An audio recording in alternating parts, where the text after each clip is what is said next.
Hello, everyone.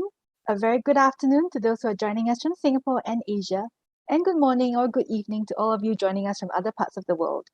Thank you for being here with us for today's online event on In Search of Technologies Across the Chronic Disease Patient Journey, presented by SGInnovate and Novartis. My name is Jin from SGInnovate, and as a Singapore government-owned organization that invests in and helps build deep tech startups, talent, and community, we have been building up and driving deep tech innovations in AI, healthcare, quantum tech, agri-food, autonomous technologies, just to name a few. At SGInnovate, much of our work includes building the open innovation culture in Singapore and the region by connecting corporates' needs with startup solutions.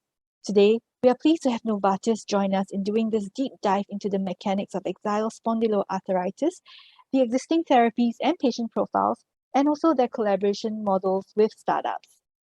Throughout the session, we encourage you to engage with our speakers by submitting your questions in the Q&A box located on the right of your screen.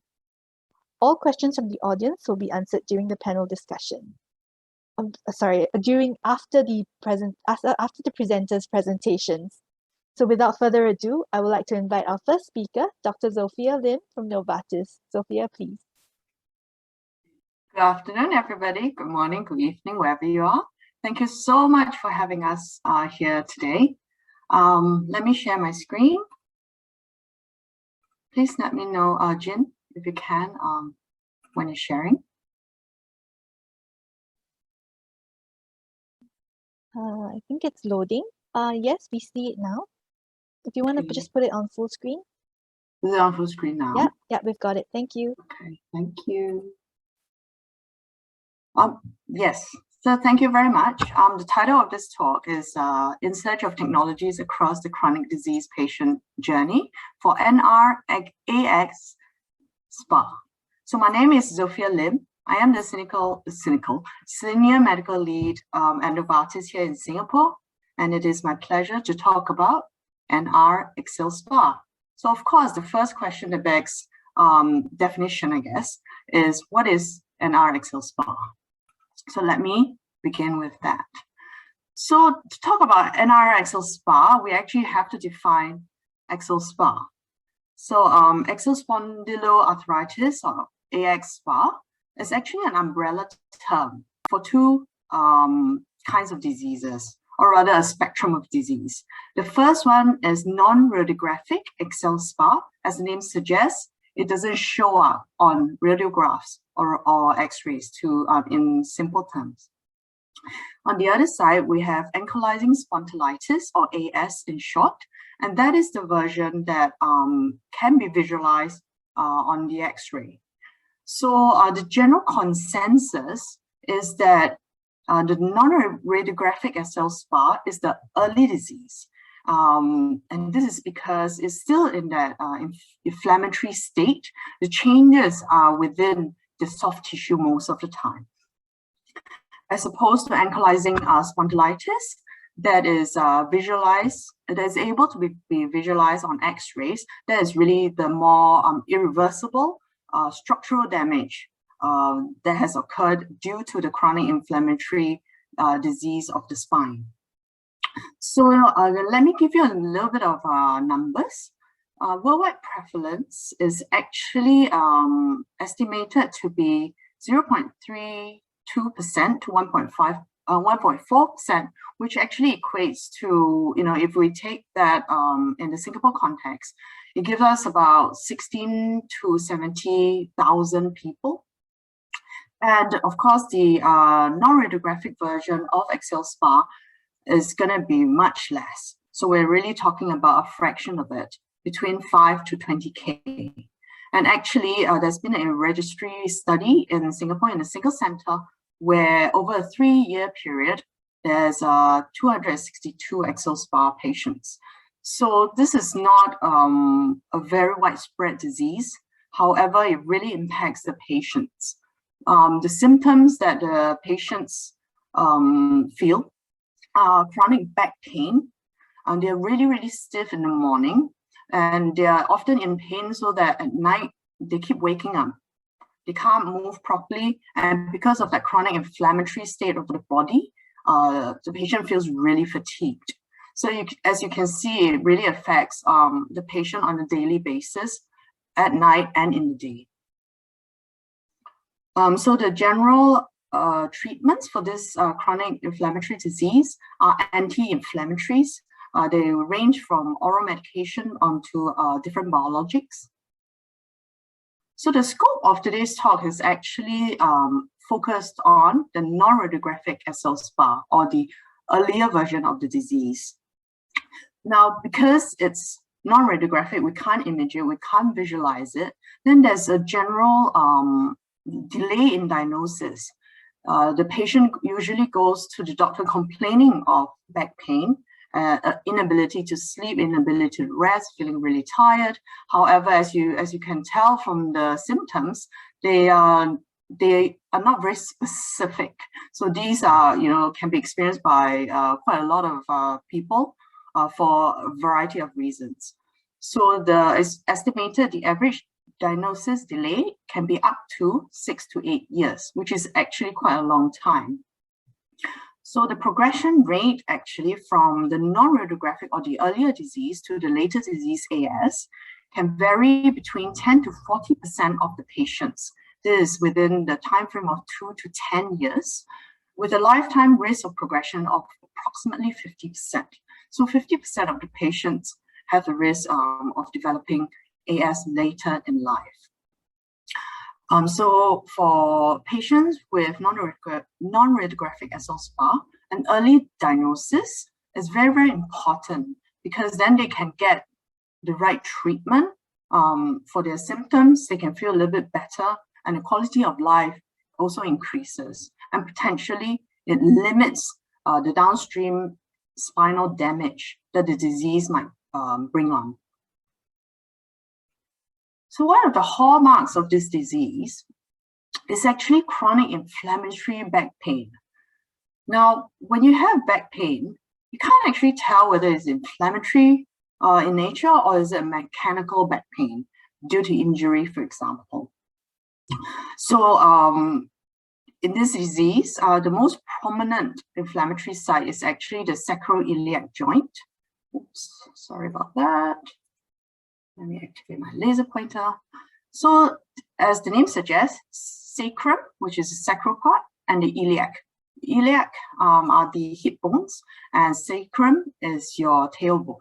So the joints between these bones at either side, that's the SI joints that we have in our bodies. And these are the main sites for inflammatory back pain in axial SPA. And it was estimated that between 16 to 37% of patients with the non-radiographic version of axial SPA will experience inflammatory back pain. And so it comes to, as part of diagnosis, the ability to visualize this disease is very important. So, let me take you through the progression of this disease in a kind of a change, kind of inflammatory change view. So the body starts by, at a certain site, in this case the spine, inflammation starts. And once inflammation starts, it will lead to soft tissue changes, and over time it will lead to hard tissue changes. And as we are talking about axial SPA, the SIJ joint, as I mentioned previously, is involved. And the features of such soft tissue and hard tissue changes are the bone marrow actually will swell up, which is actually a sign of bone inflammation. There will be signs of early erosions of the bone, and that is actually one of the first visible signs on X-ray for this disease. Prior to that, nothing can be seen on X-rays. And fat metaplasia is also a sign of that inflammatory disease. So as the disease progresses on, it becomes a chronic inflammatory state. This is where SI joints really get eroded. And because the erosions lead to spaces, widening of spaces between the two bones, it leads to bone bridging, scoliosis, and also ankylosis. So all these are very medical terms for bone destruction. So when a patient comes in a clinic, the treating rheumatologist suspects that this patient has axial SpA.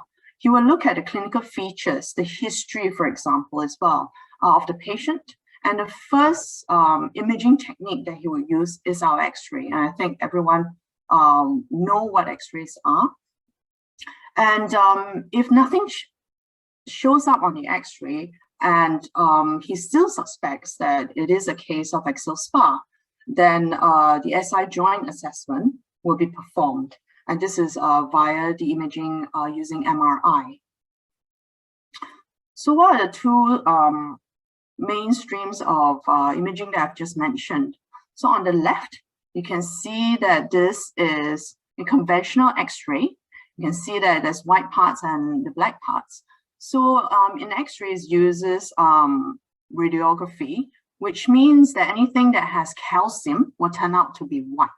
So this is really, really good. And in fact, it is the gold standard for chronic change management, or rather visualization of bone structures. And this is relatively cheap and really accessible to the mainstream patients. However, it has rather low sensitivity for the SIJ disorders. On the other side here, it is a black and white image as well. However, this is actually an MRI image. As the name suggests, it's non-radiographic, so it doesn't use X-rays.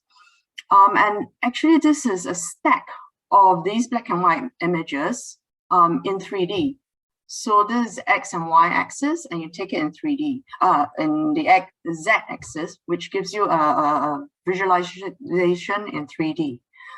So this is actually for acute inflammatory change assessments. However, it's not as accessible as the X-ray. It's rather expensive. I've heard it's in the realms of thousands in restructured hospitals in Singapore, and even more in private hospitals. And the long wait for MRIs, approximately 3 to 6 months right now, especially during COVID times. So, you know, if you want to have a MRI done, then you really are delaying your diagnosis. So it's not the best. So let me go into a case study here. This is an actual patient, 40-year-old male, with a 3-year history of lower back pain with sporadic kind of morning stiffness. He has been treated with oral anti-inflammatory drugs, partial improvement on that. However, his inflammatory protein during a blood test turns out to be high still. So if we look at this image, and this left on here and right side on here, you can see this SIJ joints picture here. And the radiologist who looked at this X-ray says that on the right side where the yellow asterisk is, there's a suspicious change of the right joint and minimal abnormalities of the left joint. So as you can see, in terms of bone structure, you can't really tell what's going on, except that the borders of this joint, it's not as clear. If you could look at conversely, right, the joints here, you can see that the edge is really, really clear. However, this is slightly fuzzy. So then that's where the suspicion arises. So then the patient has been sent for MRI, and these are representative images of his MRI.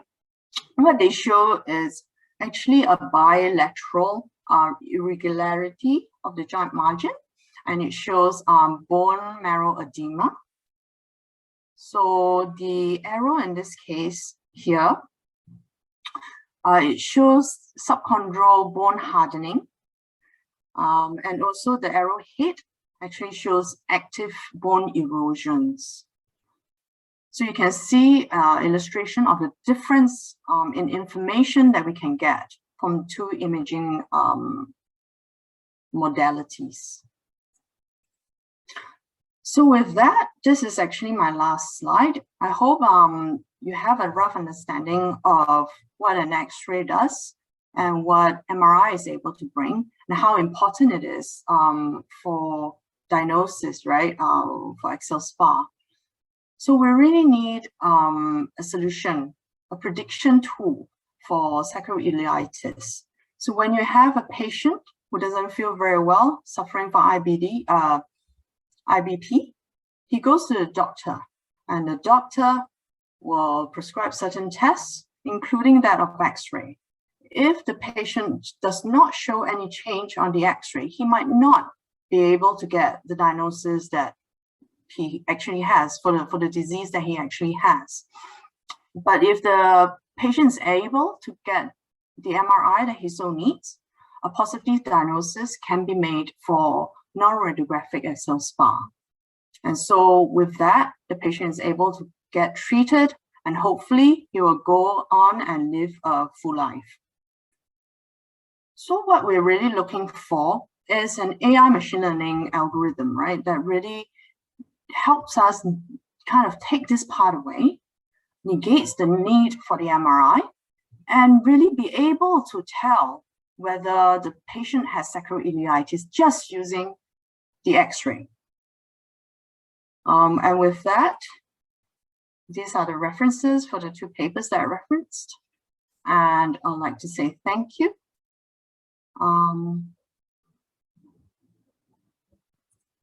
Chris, do I pass it to you? Sure. Thanks, Zophia, for that really nice outline of the problem area. But before I sort of start on the Novartis Biome, I just wanted to see if anyone has any questions or comments. We have quite a couple of participants on this call. So does anyone have any immediate clarifications? Otherwise, we'll probably go to a Q&A at the half-an-hour mark. So I guess not, right? Cool. Well, in any case, take some time to digest what Zophia just mentioned, everyone. And so Singbyo from Taggle, we're keen to understand how it may be possible to screen for this in the community as we provide DHS for population and patients. So you're trying, are you proposing a solution to it, Singbyo, or are you curious to know our position on it? Just to clarify. So Singbyo, maybe let me dive into the Novartis Biome and what we do first, and then we can get to your question as you digest that, yeah? Cool.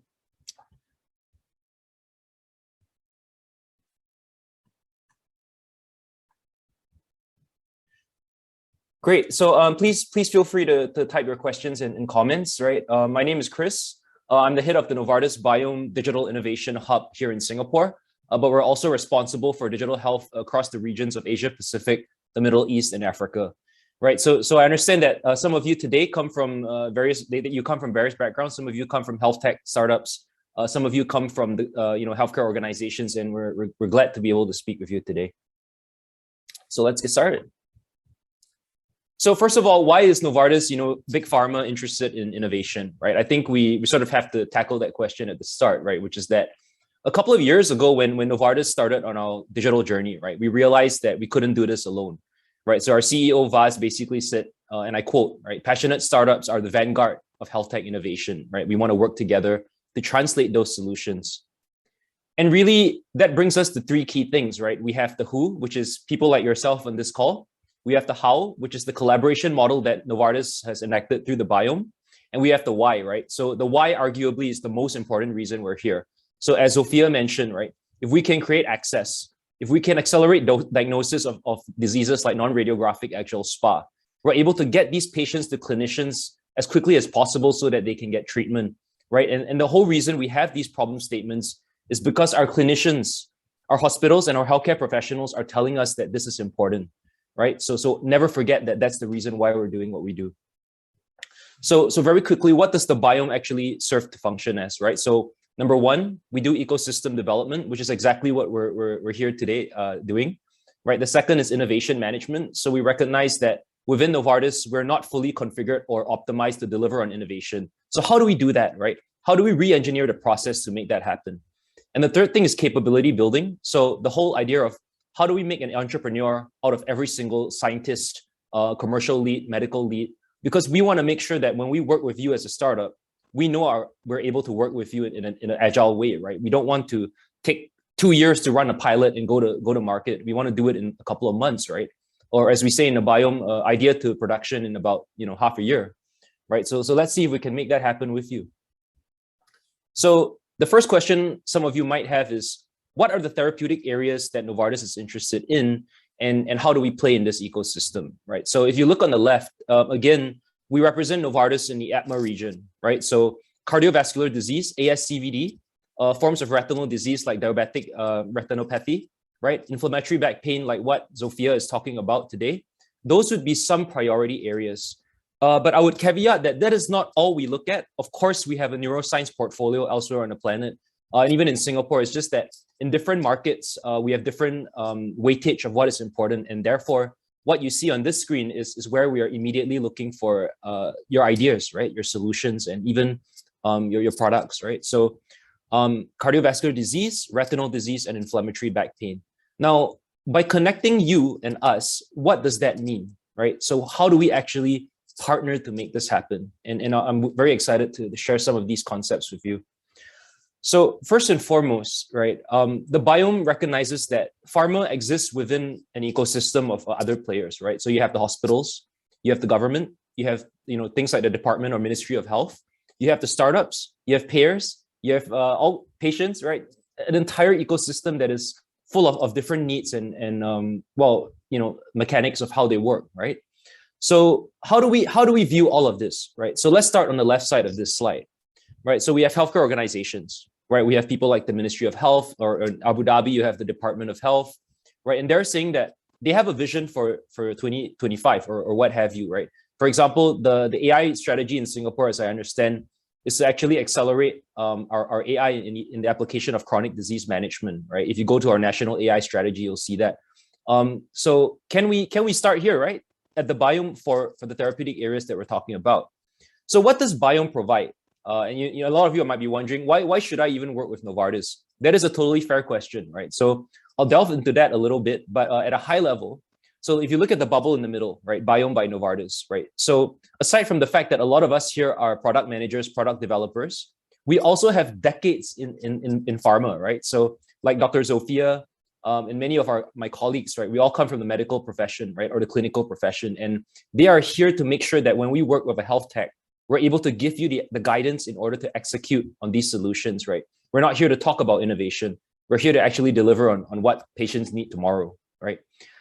So there's this word here that's called evidence labs. What does that mean? So basically, as you know, if some of you may have come from the pharma world, so you know how our delivery and distribution models work. We work very closely with pharmacies, hospitals, and doctors, right? So that network is something that is within access for the startups that we work with. So if we prioritize our partnership, we're able to give you access to these places to do clinical validation beyond Singapore, right? Of course, we'll start here, but the idea is that we want solutions that scale, and therefore we have these hospitals at the ready to work with you on, right? The next is, if you join the Biome, you're joining a network of 15 bio hubs around the planet, which I'll share about, right? So this business of import and export startups, we're totally part of it, right? And we want to help you get those ambition through as well. And then, of course, a big challenge that we have is, solutions are great, ideas are great, but how do you clear regulatory hurdles, right? For example, in countries like Vietnam or India, right, the regulatory pathways are still being created. But in Singapore, it's very well defined, right? So how do we help you to navigate that? And that's where we bring to bear our expertise in those areas to create solutions.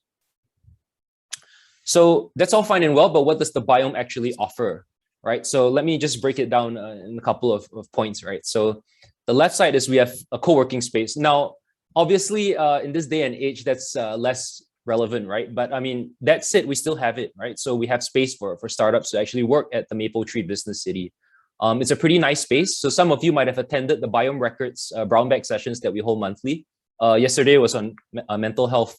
So if you like what you see and you want to work there and you want free Wi-Fi, probably this is a good option, right? Of course, with COVID measures in place, yeah? So I spoke a bit about this solution validation, right? So we're going to help you take your solution to the clinics, to the hospitals, and see if, what's the uptake with clinicians going to be like, right? Can we actually quantify the benefit of your solution with real patients, right? I think that's the ultimate aim of a pilot for us, right? Expert mentors, right? So Zophia is one such person, but we have a network of people who are ready to help you, people who have, decades in healthcare, right? We have doctors, we have pharmacists, we have biotechnologists, right? I mean, we are ready to avail these people to you in order to build your solution. And then, of course, we have the Global Biome Network, and we have what we call a data sandbox, right? So if you are an AI solution, we have basically an open environment that is basically secured and allows for us to experiment with anonymized forms of data, right? So some of that would be clinical trial data that we've amassed, but we'll happy to discuss the usage of that on a case-by-case basis. But just FYI, for this use case that Zophia is talking about, the data set would come directly from a hospital group in Singapore. Okay, so that would not come from Novartis. It is from our partner in the healthcare system. There are a set of X-ray and MRI images that you can use, but we can talk about that in more detail, offline or after this call. So yeah, some of you are like, okay, Chris, you're just one biome hub. What about the others, right? So there are 12 at the moment, right? So of course we started in the US and the UK. China has a pretty big presence. Japan has a pretty big presence.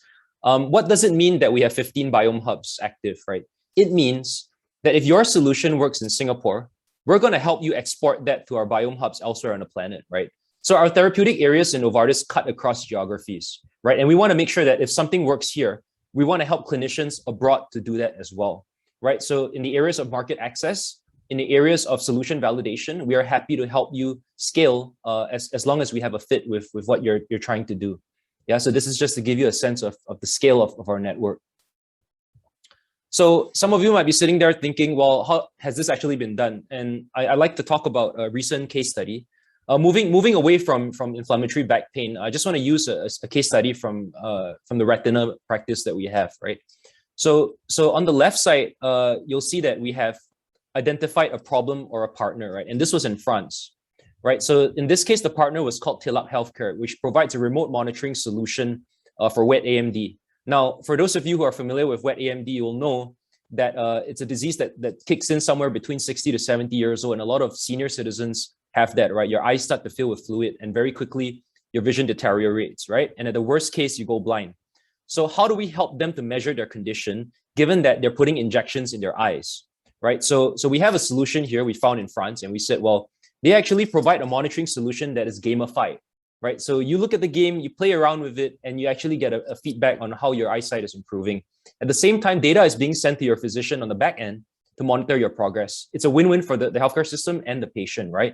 Now, the next question is, how do we scale that, right? How do we make sure that this is clinically validated? So that's where the evidence labs that I spoke about came into play, and that's at number 4, where you see we had about 2.4K patients tested in the pilot in France, right? So I'm happy to share that this medical device is now classified as a software as a medical device, right? So what does that mean? This means that the solution can be prescribed by clinicians, right? And what does that mean for the patient? It means that he can rest assured that whatever he's using is regulated, right? Is safe, right? And that's ultimately what we want. It's not just as an industry, but as an ecosystem, right? We don't want digital health solutions that are not validated. And that's what we want to help you to do. So at number 5, we scale, right? So basically, some of you here might be from the VC community. You understand the importance of that more than any other person, right? How do we take that solution from Singapore or France beyond, right? And that's what the hubs are for, right? So lastly, right, number 6, how do we view success, right? So for us, adherence is one measure, but these measures are ultimately, well, dependent on what the patient outcome is, right? So for a patient, it is better control of his or her condition. For a physician, it could be greater transparency and visibility over his or her condition, right? And for Novartis, obviously, greater adherence is better because we want to make sure that the treatment meets its efficacy levels, right? So just to give you a sense, that's what we traditionally do with partners, and this is about a 6-month to 1-year process, depending on how complex the solution is. So I'm coming to the end, so we can take questions. But when we look at solutions, which part of the patient journey are we interested in, right? So some of you from the pharma background, you might be saying, aren't farmers only traditionally interested in treatment, right? Well, that model has shifted, right, beyond the pill. Because now we're looking at access and initiation, right? How many patients can we actually capture who today are not being seen, right? So as Zophia mentioned, it takes 7 years for the diagnosis of ankylosing spondylitis. Can we shorten that? And the answer is yes, absolutely, right? Diagnosis, how can we help clinicians to make better decisions? How can we help them to manage the influx of new patients using clinical decision support, right? And then of course we have continuous care, right? So this, if some of you attended the Biome records at remote monitoring, you'll see that, there have been many interesting continuous care solutions, but how do we scale them? How do we monetize these things for greater use in society, right? These are great questions that we have to answer, right? So this is my last slide before the Q&A, and we invite you to join us, right? So on the left side, we have a number of things that we're looking for, and they are not exhaustive, yeah? So clinical decision support tools, which is what Zophia mentioned. Some of you call it AI, deep tech, call it what you want. We want to work with you. Digital therapeutics, right? Using biomarkers to get a sense of where the patient's condition is. Patient support services. So beyond the pill, how can we make sure that this patient understands adherence and this patient is able to navigate the complexities of a chronic disease, right? Patient and HCP communities. So how do we give support to people who find themselves suddenly in a position where they've never had to deal with like debilitating comorbidities, right? How do we help them feel like they're, well, still going to be okay, right? And then of course, some of the other things like diagnosis and remote monitoring we spoke about. So please scan this QR code, and where it will bring you is a needs evaluation for you as a startup, right? Because at Novartis, we want to understand what is the best way to work with you. So just share with us what you think, what stage you're at, and then we'll get in touch as soon as possible. So I'm speeding through because I want to leave room for Q&A. I don't want to make it too formal, but if you're not a fan of open dialogue, please feel free to just drop a note at this email. So yeah, I think I'll spare you the agony of appendix slides. So maybe I'll hand it back to Jin for the Q&A, and thanks everyone, and for giving us this chance to reverse pitch to you.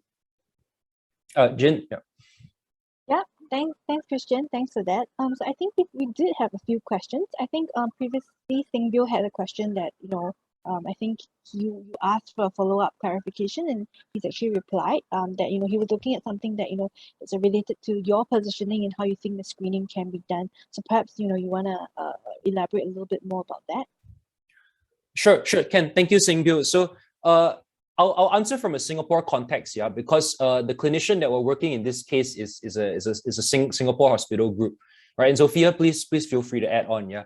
So for example, today, right, diagnosis is made with an X-ray, right? And then in the future, you go for an MRI for a confirmatory diagnosis, right? So the thing here is like, how do we screen that at an earlier stage? So some people have proposed that it could come in a form of integration with an EMR, right? So for example, today your clinician does the X-ray, or the radiologist does the X-ray, right? The results get pushed to an internal system, and the system is able to prioritize patients which need to go for MRI or may not need a confirmatory MRI, right? So that's in the construct of what Zophia mentioned, right? But what I'd like to say there is that we don't necessarily need that to be the solution. We're just throwing ideas to you to say how we think this might work. Right now, elsewhere in rural communities, of course, with other disease areas, we will conduct screening programs out there in like rural areas or remote villages where today they don't have access to the hardware in order to perform those diagnoses, right? So what do, right? We basically partner with medical device companies, and those are the people who are able to roll out those screening services at patient touch points, right? So I mean, the short answer, Singbyo, is it varies, right? But we're not like fixated on any one touch point to do that screening, right? But I'm just saying that a hospital is the likelihood of a first touch point, because this is Singapore, right? And if you have back pain, you're most likely to go to your rheumatologist first, right? So Zophia, maybe any thoughts on that? No, you're completely right. My response was is going to be quite similar. I mean, the patient will have to have symptoms. It's not a diagnostic tool for the whole entire population, not like a blood test or breast cancer screening. It's not that kind of disease, right? It's not that prevalent as well. So back to what Christian said, yes, definitely you will have, the patient would have symptoms and would have gone to a GP first, and then get referred to a specialist at a tertiary institute, and that goes from there. So, you know, I don't know if that answers your question, Singview. Yeah. Yeah. Okay. Thanks, Zophia. I think you know, Singview, if you have any follow-up questions, feel free to just type them in the Q&A chat box as well. I think there were a few other questions with regards to the Biome collaboration with startups. I think you know, Christian has already answered some of them via text. I think with regards to the there is a question from Wenbin from Mesh Bio on predictive analysis. So Mesh Bio is a predictive analytics company focusing on chronic diseases. So he's, you know, wanting to know what stage of technology readiness are you looking for, POC validation, or what is the screening process like? I think some of the same questions that, you know, were asked by other attendees as well. So, you know, Christian, maybe you want to just elaborate on this a little bit further. So it seems to be one of the most popular questions up here right now. Sure. Thanks, Jin. And I saw that Lisa also asked sort of something related, right? So let me tackle them together. So Lisa and Wenbin. So of course, ideally, we're looking for a solution that has already cleared clinical trials, right? But I'm going to be frank and say the reality of what we see in this market and why we're doing a reverse pitch is that we have not seen that, right? So if you're a company that has done some form of clinical validation, that is good.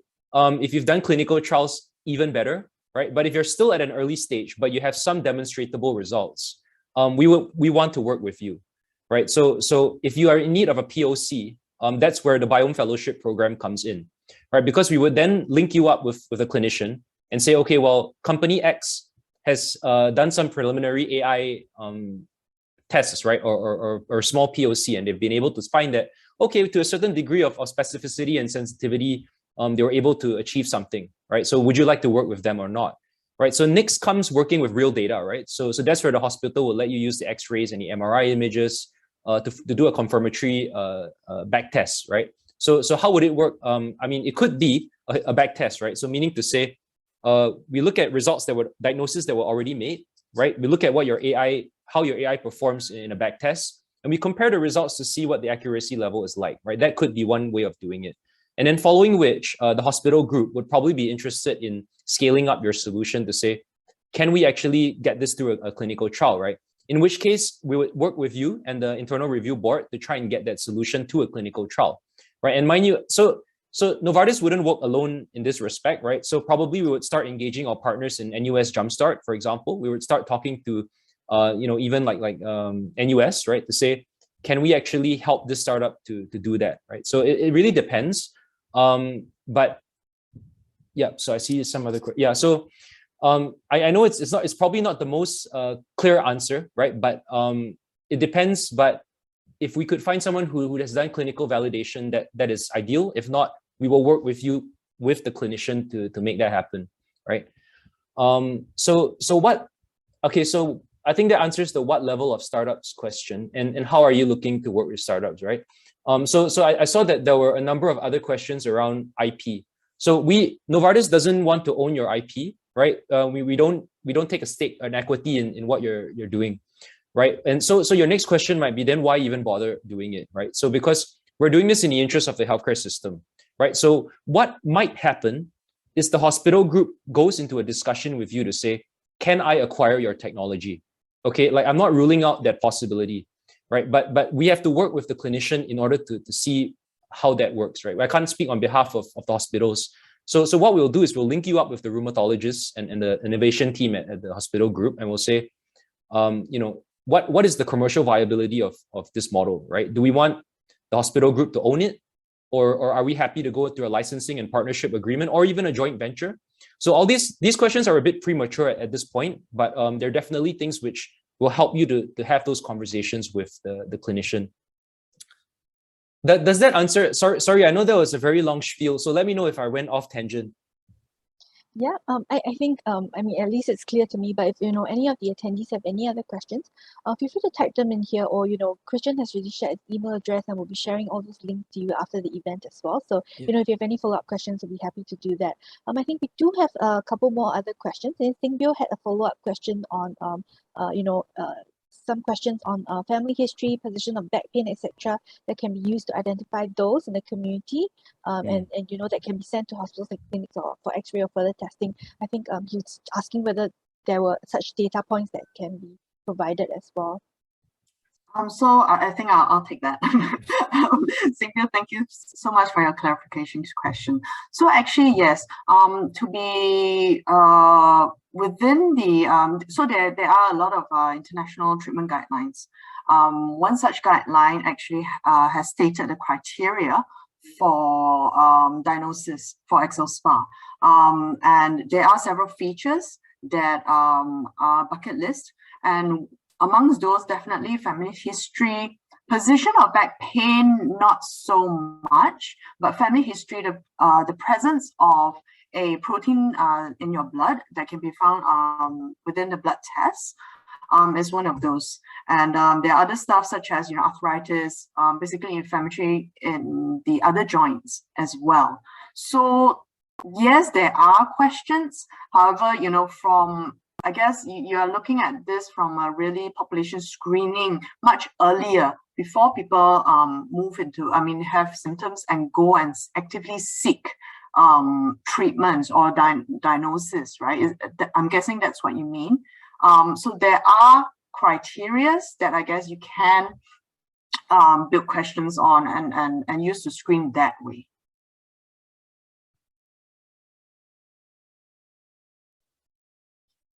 Okay, yeah. Yeah, I think Singbyo says thanks to you as well. Yeah. So I see Christian has answered some of the questions via text as well. So, if there are any follow-up questions, feel free to text them in, or if Christian, you want to just clarify on some of your answers, I think that would be helpful as well. Yeah, maybe just to pick up a bit more on what Lisa was asking, right? So how are you looking with startups? I mean, so when we say we provide clinical expertise, right, we're serious about it, right? So we don't expect to give you, like, say, a small funding amount and then you guys go and build it and then we sort of let go, right? I think the idea is that we would assign you to a medical lead, right? In this case, it could be Zophia, it could be someone else. But on a regular basis, we would be meeting with you to advise you on things like the therapeutic area, on hospital, like clinical workflows, right? Networks within and outside of Singapore that you could actually scale this solution to. And for me, as someone who has my own startup, I mean, I think the most important thing is we'll be able to advise you on how other people have done it, right? Because in Novartis, there are quite a number of digital health projects that we're running, right? So I think those learnings could be quite useful to you as a health tech if you're looking to start in Singapore and scale abroad, right? So that's the first thing, right, on clinical expertise.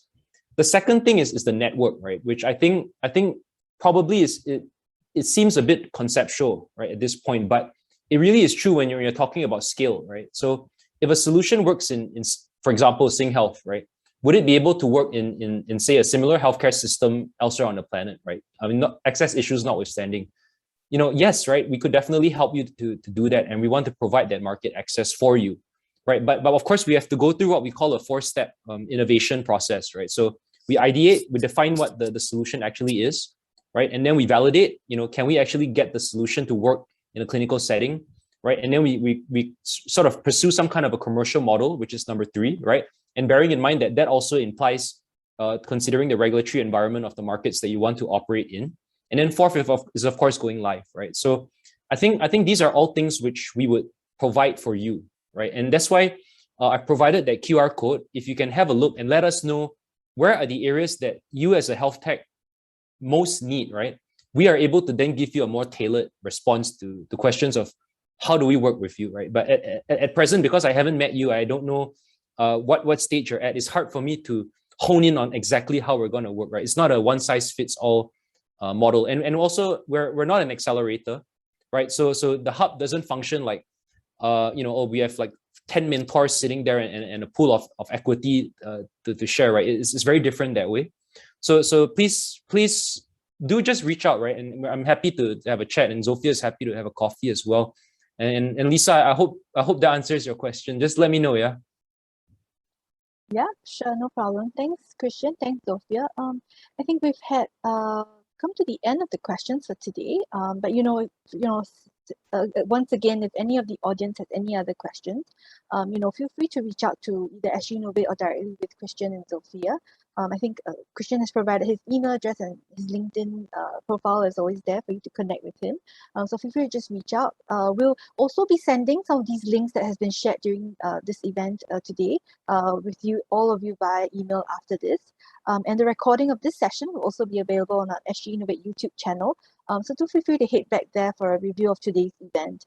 And of course, just to do another shout out, SGInnovate will be organizing Deep Tech Summit, our annual flagship conference. And Christian will also be speaking at our Shaping Tomorrow's Biomedical Innovation Leaders panel on 9th of November. So feel free to just register for that, and we hope to see you all online. And once again, thank you for everyone, and to our next online event then. Yeah, bye everyone. Thanks everyone. Enjoy the rest of your week. Bye. See ya.